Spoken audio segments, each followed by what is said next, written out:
개인회생을 이제 준비하는 분들한테 개인회생이 어떤 흐름으로 이제 흘러가는지에 대해서 한번 쭉 설명을 드리는 게 좋을 것 같아서 설명을 드리도록 할게요. 저희가 지금 이제 2022년 8월이잖아요. 그러면 이제 8월 15일에 접수를 한다고 일단 쳐볼게요. 그러면 저희가 신청서를 제출을 하면서 변제 계획안을 제출을 해요. 근데 이제 실무상으로는 저희가 변제 계획안을 개인회생 신청과 동시에 보통 접수를 하는데 법상으로는 신청일부터 14일 안에 어떻게 변제를 하겠다는 건지 그 계획안을 내도록 되어 있어요. 그렇기 때문에 14일이 법상 원칙이다라고 이제 이해하시면 되고, 저희가 법원에다가 개인회생 신청을 하고 나면 법원에서 이 사건을 담당하는 회생위원이 선임이 돼요. 그러면 회생위원이 선임된 이후에 그 회생위원이 이제 보전처분, 금지명령 뭐 이런 것들을 이제 내려주시는 거거든요. 그 이후에 이 채무자한테 특별히 이제 잘못이 없는지, 또는 허위의 채권이 아닌 건지, 그리고 허위의 직장이 아닌 건지, 소득을 숨기고 있는 건 없는지, 재산이 잘못된 건 없는지, 뭐 이런 것들을 검토를 하시고 추가 서류 요청하시고, 이런 것들이 다 끝나고 나면 이제 개시 결정을 내려주는데,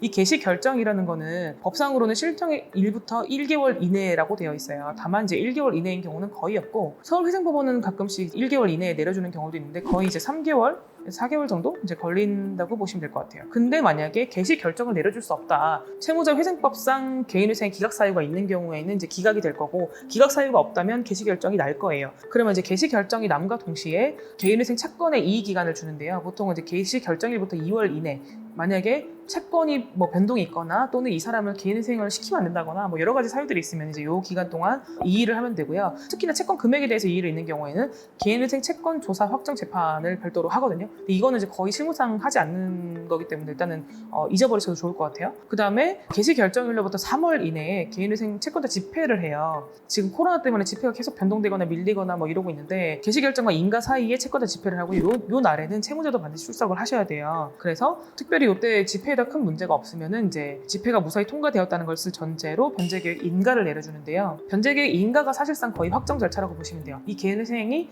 무사히 통과가 되었다. 물론 이제 앞으로 갚는 일은 남아있겠지만 더 이상 채무자에게 뭐 서류를 요청하거나 이런 일들은 이제 없다고 보시면 돼요. 조건부 인가가 아닌 경우에는.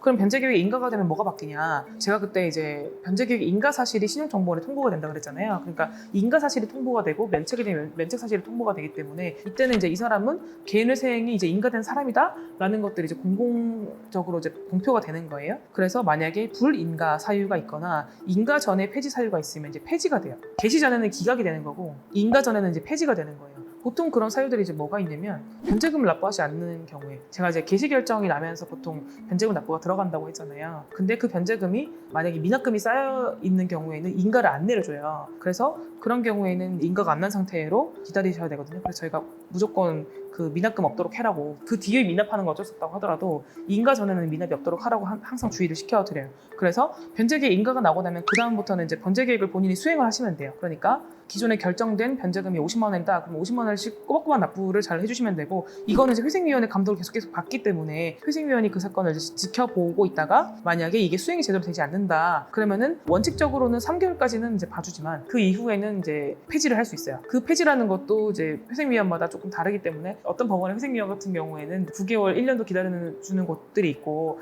3개월이 막 이제 도과했는데도 당장 폐지하겠다 이런 것도 있고, 그렇기 때문에 가능하면은 이제 미납이 되지 않도록 관리를 하셔야 되고요. 그건 사람마다 다른 건가요? 지역마다 다른 건가요? 지역마다 다른 것 같아요. 그러니까 관할마다, 회생위원마다 엄청난 재량이 있다기보다는 법원의 어떤 기조에 따라서 결정이 되는 것 같고, 그리고 이제 잘 무사히 3년 또는 4년, 5년 잘 변제를 하셨다면 이제 면책이 되겠죠. 그래서 특별히 이제 면책 불허가 사유가 없거나 면책의 이상이 없는 경우에는 이제 면책이 되고요. 면책 이후에는 이제 5년 이내 재신청이 금지가 되어 있고, 아까 말씀드렸던 것처럼 만약에 부정한 방법으로 면책을 받았거나라는 것들이 추후에 발견이 된다고 하면, 면책을 받았다고 하더라도 면책이 취소될 수 있어요. 그래서 이런 흐름으로 된다. 그러니까 가장 채무자한테 중요한 것들을 순서로 말씀을 드리면, 접수를 하고 회생위원이 선임된 다음에 그 회생위원이 금지명령을 내려줄 거고, 그 이후에 특별히 문제가 없으면은 검토 후 개시 결정이 날 거고, 개시 결정 이후에 채권자 집회를 한번 갔다 오면 변제 계획이 인가가 날 거다. 인가난 이후에 돈을 잘 갚으시면은 그 뒤로는 일정 기간이 도과된 후에 면책이 될 거다.